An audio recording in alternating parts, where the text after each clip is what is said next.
नमस्कार, जय हिंद। स्वागत है आप सभी का फिर एक बार आपके अपने चैनल अभ्युदय क्लासेज यूपी पर। आज हम फिर एक बार हिंदी का मॉक टेस्ट करेंगे। देखेंगे इसमें कुल हमारे 20 प्रश्न हैं, जिसमें आप बताएंगे वीडियो के अंत में कि आपने 20 में से कितना स्कोर किया। तो चलिए देखते हैं। आगे बढ़ने से पहले अगर आप चैनल पर नए होंगे और अभ्युदय क्लासेज यूपी को सब्सक्राइब नहीं किया होगा तो प्लीज़ एक बार से चैनल को सब्सक्राइब, और वीडियो पसंद आएगी तो लाइक और शेयर भी ज़रूर कर दीजिएगा। देखते हैं हमारा आज का पहला क्वेश्चन क्या है। अयोगवाह वर्णों का प्रयोग होता है। आपको बताना है अयोगवाह वर्णों का प्रयोग किसके रूप में होता है। संयुक्त व्यंजन के रूप में होता है, स्वर के रूप में होता है, या अनुस्वार या जिसे हम अनुनासिक कहते हैं उसके रूप में होता है, या उपर्युक्त में से कोई भी विकल्प नहीं। आपको इन चारों में से बताना है। बताएंगे तो इसमें क्या हो जाएगा हमारा, अनुस्वार अनुनासिक के रूप में अयोगवाह वर्णों का प्रयोग होता है। ठीक है, यानी कि अयोगवाह वर्णों का प्रयोग अनुस्वार अनुनासिक के रूप में किया जाता है, होता है। इस चीज़ को आप ध्यान में रखेंगे। जो व्यंजन ना तो स्वर होते हैं और न ही व्यंजन, उसे क्या कहते हैं, उसे अयोगवाह कहते हैं। इस चीज़ को आप ध्यान में, इस चीज़ को भी रखेंगे। आगे देख लेते हैं। यहाँ पे है संयुक्त व्यंजन। संयुक्त व्यंजन क्या होता है, दो अलग अलग व्यंजनों के योग से बने व्यंजनों को संयुक्त व्यंजन कहते हैं हम। हिंदी वर्णमाला में कुल 4 संयुक्त व्यंजन होते हैं। अब कौन कौन से होते हैं ये भी हमने अपने पिछले वीडियो में ही देखा था। हमें पता है छ, त्र, ज्ञ और स्र, ये हमारे संयुक्त व्यंजन होते हैं। ठीक, इतना समझ में आया। मतलब कि क्या होते हैं, अलग अलग व्यंजनों के योग से बनते हैं। अब अगर हम अपना अपना यहाँ पे छ ही लेते हैं या त्र आप लेते हैं तो ये किससे बना है, ये त और र से मिलकर बना है। त जमा र से त्र बनता है। क्षत्रिय छ किससे बनता है हमारा, क जमा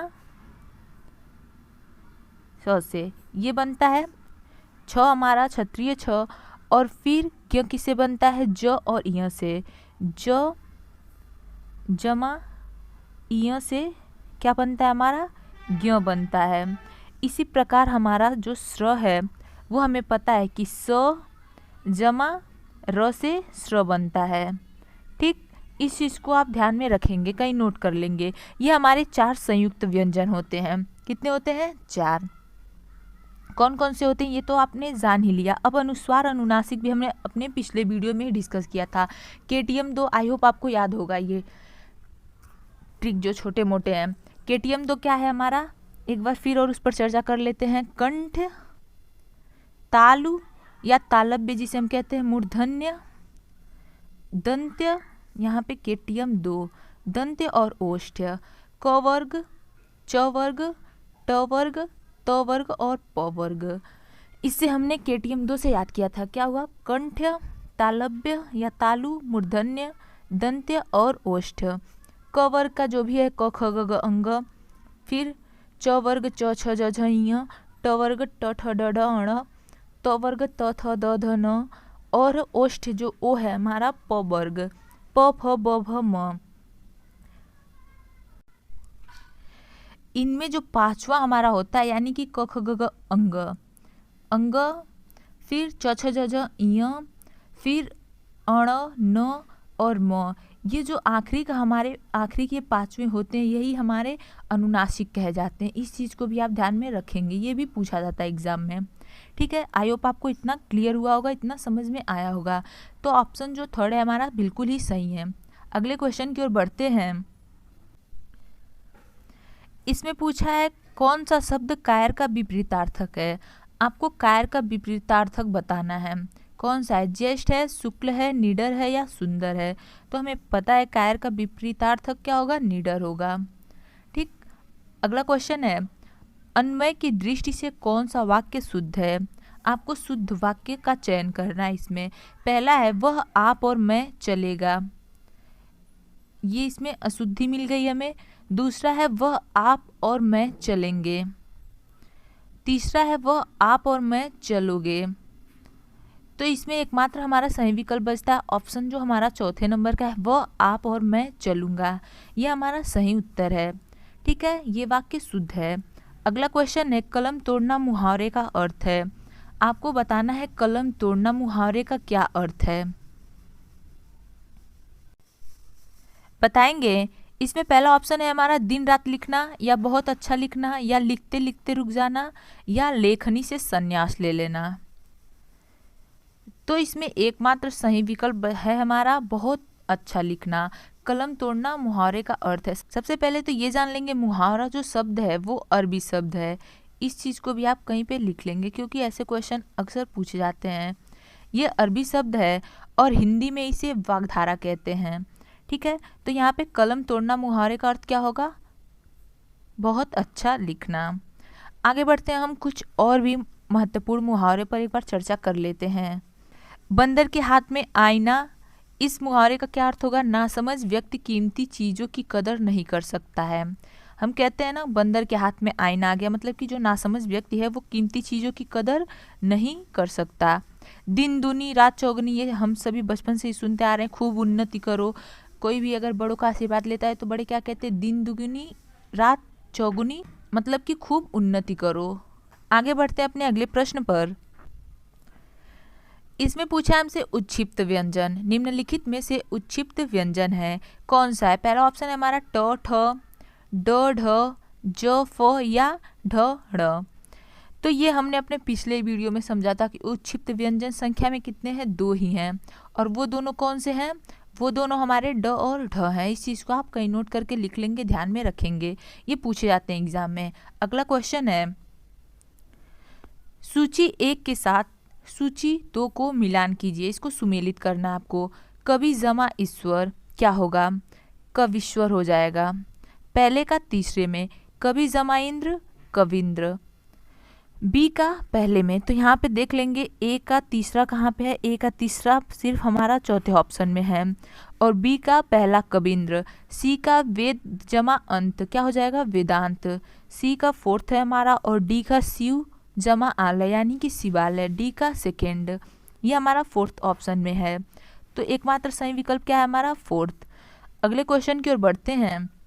इसमें पूछा गया हमसे, जहाँ पर अर्धविराम की तुलना में कम देर रुकना हो तो किस चिन्ह का प्रयोग किया जाता है? आपको बताना है कि जहाँ पर अर्धविराम की तुलना में कम देर रुकना हो वहाँ पे आप किस चिन्ह का प्रयोग करते हैं?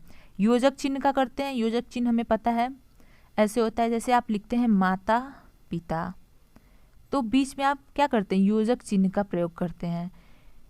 ठीक, उसके बाद अल्प विराम है दूसरा ऑप्शन हमारा। अल्प विराम हमें पता है, योजक चिन्ह आप कहीं पे ऐसे करके लिख लेंगे, अल्प विराम। पूर्ण विराम हमें पता है, खड़ी पाई कोष्ठक, इसका चिन्ह ऐसे होता है। तो आपको बताना है किसका प्रयोग किया जाता है, तो हमें पता है हम किसका प्रयोग करते हैं? अल्प विराम का। जहाँ पर अर्ध विराम की तुलना में कम देर रुकना हो वहाँ पे हम अल्प विराम का प्रयोग करते हैं। ठीक है, इस चीज़ को आप ध्यान में रखेंगे। योजक चिन्ह आपको पता है, जहाँ पे 2 शब्दों में परस्पर संबंध स्पष्ट करने के लिए तथा उन्हें जोड़कर लिखने के लिए हम योजक चिन्ह का प्रयोग करते हैं। जैसे फॉर एग्जाम्पल, जीवन में उतार चढ़ाव तो आते ही हैं, तो आप क्या करते हैं? उतार चढ़ाव, बीच में आप क्या करते हैं? योजक चिन्ह लगाते हैं। उतार चढ़ाव तो आते ही हैं जीवन में, यहाँ पे बीच में आपने क्या किया? योजक चिन्ह लगाया।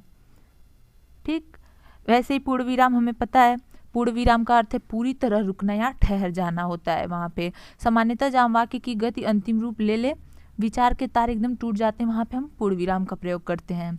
ठीक है, आगे बढ़ते हैं अपने अगले क्वेश्चन पे। आई होप आपको समझ में आ रहा होगा। अगला क्वेश्चन हमारा, निम्न में से कौन सा समास द्वंद समास का उदाहरण है? हमने समास बहुत बेहतरीन तरीके से समझा हुआ है, द्वंद समास, द्विगु समास, ये सभी चीज़ें हमने समझा हुआ है ऑलरेडी। तो आप बताएंगे, पहला ऑप्शन है हमारा आम्रड़, दूसरा त्रिभुवन। त्रिभुवन में आपको क्या दिख रहा है? त्रि दिख रहा है, तो ये तो होगा ही नहीं। इसमें क्या होगा बताएंगे आप कमेंट बॉक्स में। हार जीत है, इसमें बीच में क्या है? योजक चिन्ह है, ये भी हमने समझा हुआ है। और फोर्थ ऑप्शन है हमारा कमल नयन, कमल के समान नयन।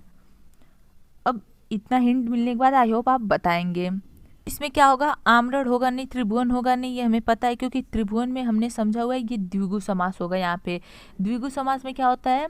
जिस समास में प्रथम पद संख्यावाची होता है, तो यहाँ पे त्रि है, मतलब कि 3। ऐसे हमने इसका एक और एग्जाम्पल समझा था, शताब्दी, चौराहा, तिकोना, ये सब क्या है? ये सब द्विगु समास के उदाहरण हैं। आम्रड़ में स्टार्टिंग में आपको शुरुआत में ही क्या मिल रहा है? आ मिल रहा है। तो ये भी हमने समझा था। यहाँ पे कौन सा समास हो जाएगा, अव्ययी भाव समास हो जाएगा। जहाँ पे आपको आप प्रति भर या लगा मिले वहाँ पे क्या हो जाता है, अव्ययी भाव समास हो जाता है हमारा। कमल नयन, कमल के समान नयन, यहाँ पे क्या होगा, यहाँ पे कर्मधारय समास होगा। तो एकमात्र हमारा सही विकल्प क्या बचता है, हार जीत, द्वंद्व समास।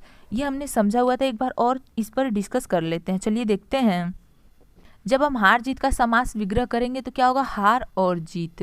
जिस समास में समस्त पद में दोनों पद प्रधान हो या दोनों पद समान हो, क्या होता है, दोनों पदों को मिलाते समय और, अथवा, या, एवं आदि योजक लुप्त हो जाते हैं और वहाँ पे हम क्या करते हैं, योजक चिन्ह लगा देते हैं। जैसे हार जीत है, हार और जीत, यहाँ पे हमने क्या किया, योजक चिन्ह का प्रयोग किया और हट गया, तो क्या हो जाता है, यहाँ पे हमारा द्वंद्व समास हो जाता है। तो ये सारे शब्द आप ध्यान में रखेंगे। इसको हट के क्या होता है, योजक चिन्ह हम लगा देते हैं। जैसे माता पिता हो गया, उसमें भी माता और पिता होगा, और की जगह पे हमने क्या किया, योजक चिन्ह का प्रयोग कर लिया, वहाँ पे हमारा द्वंद्व समास होता है। और एग्जाम्पल समझ लेते हैं। दुख सुख हो गया, दुख या सुख, गौरी शंकर, गौरी और शंकर, गुण दोष, गुण अथवा दोष, ये सभी क्या है, ये सभी द्वंद्व समास के उदाहरण हैं। ठीक है, आगे बढ़ते हैं अपने अगले क्वेश्चन पर। इसमें पूछा है हमसे, पति ने पत्नी के लिए खिलौने खरीदे, वाक्य किस कारक का उदाहरण है।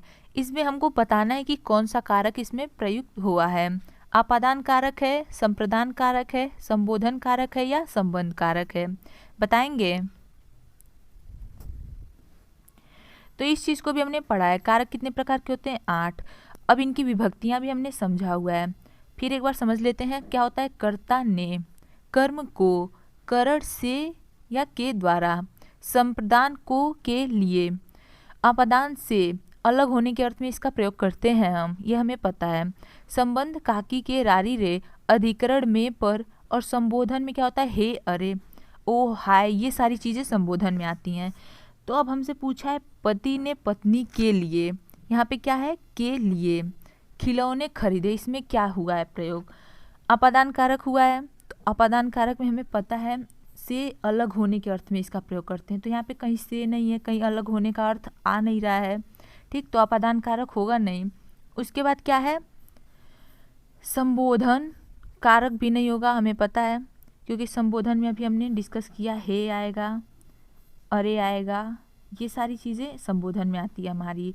उसके बाद क्या है, संबंध कारक में भी हमें पता है काकी के रारी रे आएगा, ये भी नहीं होगा। तो एकमात्र सही विकल्प क्या है हमारा, संप्रदान।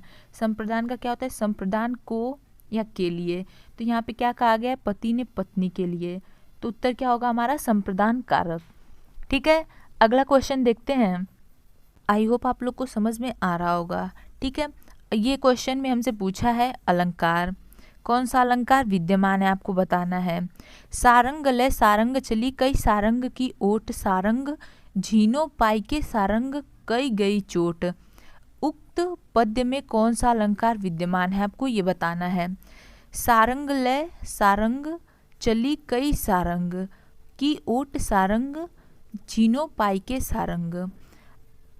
आपको आंसर मिल गया होगा, उत्प्रेक्षा होगा नहीं, क्योंकि हमने डिस्कस किया उत्प्रेक्षा में क्या होता है, जनु जानो जनो मनु मानो मनो, ये सारे वर्ड जहाँ पे आते हैं वहाँ पे उत्प्रेक्षा अलंकार होता है। तो यहाँ पे हमको कहीं दिख नहीं रहा है कि ऐसे कोई वर्ड का प्रयोग किया गया है, तो यहाँ पे उत्प्रेक्षा अलंकार होगा नहीं। इसी प्रकार उपमा में हमने क्या समझा था, उपमा में हमने समझा था ज्यों सम सा सी तुल्य सरिश नाई, ये सारे वर्ड आते हैं, वहाँ पे उपमा अलंकार होता है हमारा। श्लेष अलंकार भी यहाँ पे नहीं होगा। रूपक अलंकार में क्या होता है, चरण कमल बंदो हरिराई, इस हमने एग्जाम्पल से समझा था। चरण की तुलना क्या हो रही है, कमल से की जा रही है, यहाँ पे तुलना की जाती है, चरण कमल बंदो हरिराई, वहाँ पे रूपक अलंकार होता है। जैसे एक और एग्जाम्पल हमने समझा था, पायो जी मैंने राम रतन धन पायो, यहाँ पे रूपक अलंकार होता है हमारा।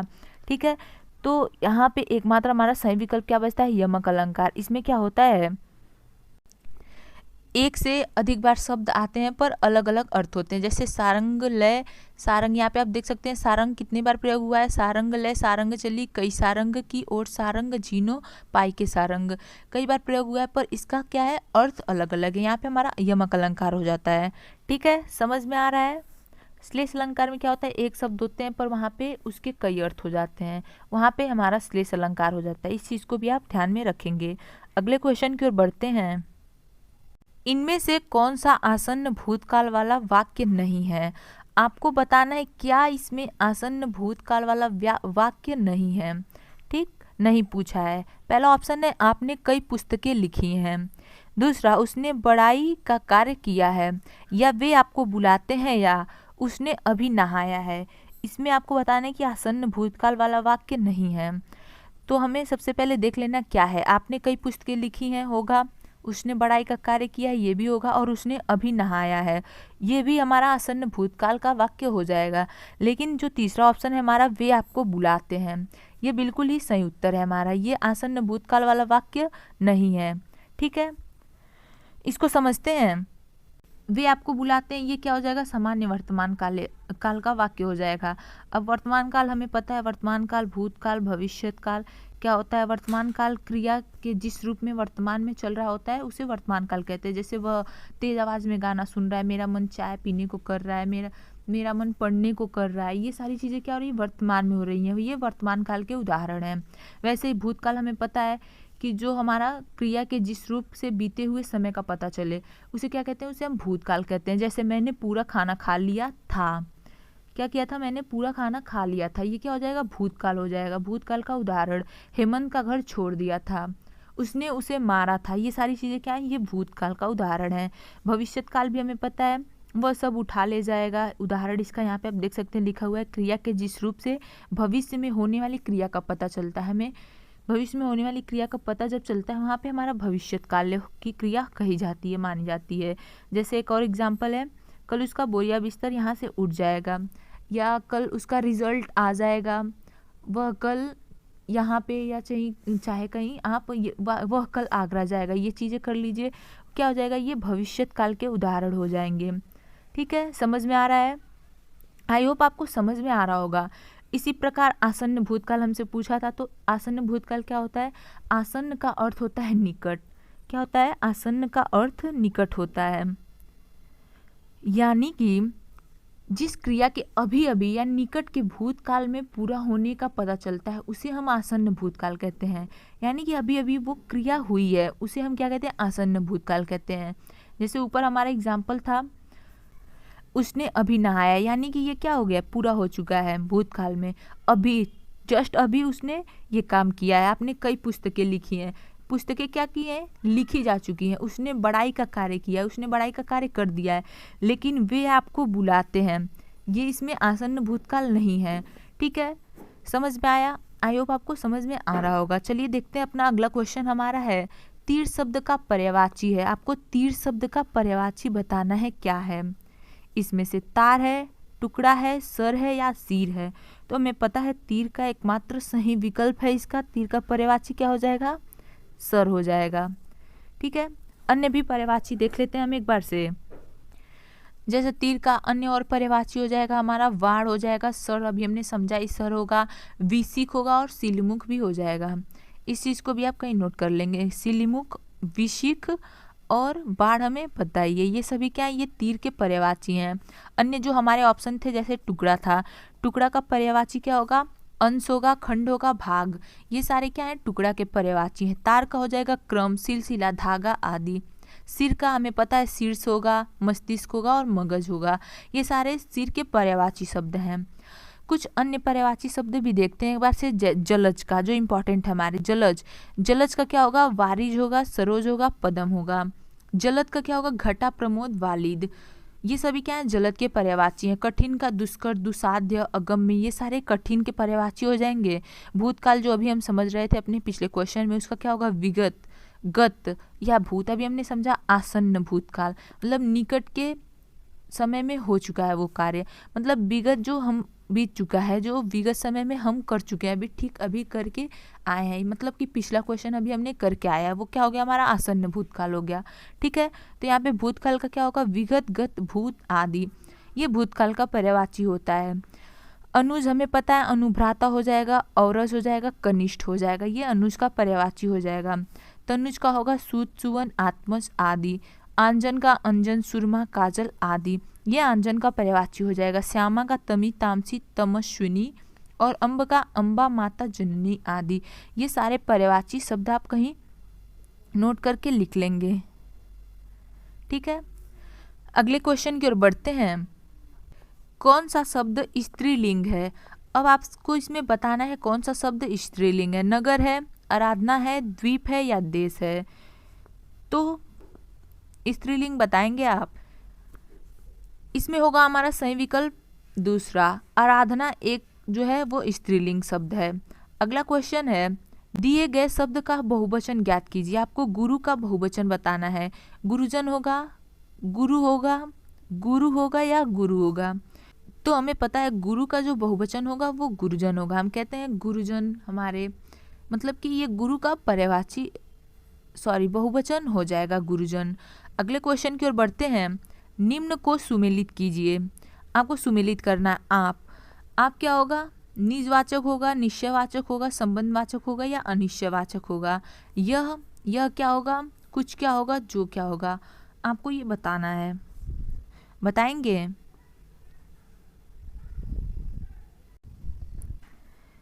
ये हमारा 15वें नंबर का क्वेश्चन है। इसके बाद जो 4-5 क्वेश्चन हम गद्यांश और पद्यांश से रखते हैं, तो अभी इसको डिस्कस करेंगे। पहले एक बार इसको कर लेते हैं। तो हमें पता है यहाँ पे कौन सा ऑप्शन सही होगा। आपका क्या होगा? आपका निजवाचक होता है। आप क्या होता है? निजवाचक होता है। यह क्या होता है? यह निश्चयवाचक होता है। एक बार सुमेलित करेंगे। आपका ए का थर्ड में, यह का बी का फर्स्ट में, कुछ का क्या होगा? कुछ जो होगा वो अनिश्चयवाचक है, यानी कि सी जो है वो फोर्थ में होगा। और जो एकमात्र बच गया तो वो हम मिला देंगे, जो क्या होता है? संबंधवाचक होता है। जो का क्या हो गया? डी का सेकेंड में। तो देखेंगे पहला ए का थर्ड कहाँ है? पहले ऑप्शन में हमारा ए का थर्ड है और फोर्थ में है। बाकी दो ऑप्शन निकल गए हमारे। बी का फर्स्ट दोनों में है। सी का देखते हैं, सी का फोर्थ है, तो हमारा यहाँ पे सी का सेकेंड दिया हुआ है, तो ये भी गलत हो जाएगा। एकमात्र सही विकल्प क्या बचता है? हमारा पहला। ठीक है, तो आप क्या है? आप निजवाचक है। यह निश्चयवाचक होता है, कुछ अनिश्चय है, कुछ हमें पता नहीं है क्या है, निश्चित तो है नहीं, तो यहाँ पे अनिश्चयवाचक होता है। और जो क्या है? संबंधवाचक होता है। इस चीज़ को आप कहीं लिख लेंगे, नोट कर लेंगे, ध्यान में रखेंगे। ठीक है, अब आगे बढ़ते हैं हम अपने अगले क्वेश्चन पर। तो ये आ गया आपका फेवरेट क्वेश्चन। पढ़ते हैं। भाषा का एक प्रमुख गुण है सृजनशीलता। हिंदी में सृजनशीलता का अद्भुत गुण है, अद्भुत क्षमता है, जिसे वह निरंतर प्रवाहमान है। हिंदी ही ऐसी भाषा है जिसमें समायोजन की पर्याप्त और जादुई शक्ति है। अन्य भाषाओं की और संस्कृतियों के शब्दों को हिंदी जिस अधिकार और सहजता से ग्रहण करती है, उसे हिंदी की संभावनाएं प्रशस्त होती हैं। हिंदी के लचीलेपन ने अनेक भाषाओं के शब्दों को ही नहीं, उसके सांस्कृतिक तेवरों को भी अपने में समेट लिया है। ये आप पूरा पढ़ने के बाद ही क्वेश्चन करेंगे। ठीक है, पढ़ेंगे एक बार से, मैंने ऑलरेडी पढ़ा हुआ है इसे, इसीलिए क्वेश्चन पे आते हैं सीधा। एक बार से आप लेकिन ज़रूर ही पढ़ लेंगे, क्योंकि आपको क्वेश्चन सॉल्व करना है। इसमें क्वेश्चन हमसे क्या किया है? आज हमें अपने संवाद करने के अवसर किसने दिए हैं? बताना है। सूचना क्रांति ने दिए हैं, तकनीकी विकास ने दिए हैं, वैज्ञानिक आविष्कारों के दबाव ने दिए हैं, या उपरोक्त सभी ने दिए हैं? बताएंगे? एक बार से पढ़ेंगे और बताएंगे इसका जवाब क्या होगा। तो यहाँ पे आप देख सकते हैं लिखा हुआ है सूचना क्रांति, तकनीकी विकास और वैज्ञानिक आविष्कारों के दबाव ने हमें सबसे संवाद करने के अवसर दिए हैं। ये लाइन आपको मिली, तो इसमें क्या है? सूचना क्रांति ने दिए हैं, तकनीकी विकास ने भी दिए हैं और वैज्ञानिक आविष्कारों के दबाव ने भी दिए हैं। तो इसमें एकमात्र हमारा सही विकल्प क्या होता है? उपरोक्त सभी। आज हमें सबसे संवाद करने के अवसर किसने दिए हैं? इन सभी ने दिए हैं। ठीक है, आगे बढ़े। अगला क्वेश्चन है हमारा, हिंदी भाषा के संदर्भ में शुद्धतावादी होने से क्या तात्पर्य है? आपको बताना है कि गैर हिंदी भाषाओं के शब्दों को ग्रहण करना, या हिंदी की बोलियों और उनके शब्दों को प्रधानता देकर हिंदी का विकास करना, या ये दोनों ही, या केवल हिंदी को महत्व देना। इनमें से कौन सा सही होगा? बताएंगे? तो यहाँ पे ये लाइन आप पढ़ेंगे, अरबी, फारसी, तुर्की, अंग्रेजी आदि के शब्द हिंदी का शब्द संपदा में ऐसे मिल गए हैं जैसे वे जन्म से ही इसी भाषा परिवार के सदस्य हों। यह समाहार उसकी जीवंतता का प्रमाण है। तो पाएंगे कि गैर हिंदी जो भाषाएं हैं, गैर हिंदी भाषाओं के शब्दों को ग्रहण करना हिंदी भाषा के संदर्भ में शुद्धतावादी होने का तात्पर्य है। तो पहला ऑप्शन हमारा सही हो जाएगा। अगले क्वेश्चन की ओर बढ़ते हैं। इसमें हमसे पूछा है, हिंदी ने लचीलेपन के क्या कारण हैं, के कारण क्या किया, हिंदी ने लचीलेपन के कारण क्या किया, आपको ये बताना है। केवल अन्य भाषाओं के शब्दों को ग्रहण किया है, या अन्य भाषाओं के शब्दों व सांस्कृतिक त्योहारों को अपने में समेट लिया है, या सामाजिक पहचान को बनाए रखा है, या दूसरी भाषाओं को अधिक महत्व दिया है। तो हमने अभी ऊपर पढ़ा था कि इसमें क्या होगा, हमारा अन्य भाषाओं के शब्दों व सांस्कृतिक त्योहारों को अपने में समेट लिया है। सेकेंड ऑप्शन हमारा, सेकेंड विकल्प सही हो जाएगा। यहाँ पे आप देख सकते हैं, हिंदी के लचीलेपन ने अनेक भाषाओं के शब्दों को ही नहीं, उनके सांस्कृतिक त्योहारों को भी अपने में समेट लिया है। यहाँ पे हम अपना जवाब पा जाएंगे, अन्य भाषाओं और उनके सांस्कृतिक त्योहारों को भी क्या किया, इसीलिए हिंदी लचीलेपन का कारण इससे पूछा है, तो यही हमारा जवाब हो जाएगा। अगला क्वेश्चन है, हिंदी की संभावनाएं कैसे प्रशस्त हो गई हैं। आपको बताना है कि हिंदी की संभावनाएं जो हैं वो कैसे प्रशस्त हो गई हैं, अन्य भाषाओं के शब्दों को सहजता से ग्रहण करने से, या अपने सांस्कृतिक स्वरूप से, या अपनी तटस्थता से, या अन्य भाषाओं को तुच्छ समझकर। तो हमें पता है कि हमारा जो ये सारे विकल्प हैं ये बिल्कुल ही गलत हैं, ये तो हमने कहीं पढ़ा नहीं ऊपर वाली लाइन में। तो इसमें क्या हो जाएगा, हमारा सही विकल्प हो जाएगा, अन्य भाषाओं के शब्दों को सहजता से ग्रहण करने से क्या हुआ है, हिंदी की संभावनाएं प्रशस्त होती गई हैं। ठीक है, तो एकमात्र सही विकल्प है हमारा पहला। आगे बढ़ते अपने अगले क्वेश्चन पर। इसमें पूछा, हिंदी के निरंतर प्रवाहमान रहने का क्या कारण है। आपको बताना है कि हिंदी के निरंतर प्रवाहमान रहने का कारण क्या है। संस्कृति है, सृजनशीलता है, सीमित मानसिकता है, या रूढ़िवादिता है, क्या है। तो हमने पहले ही लाइन में पढ़ा था, भाषा का एक प्रमुख गुण है सृजनशीलता।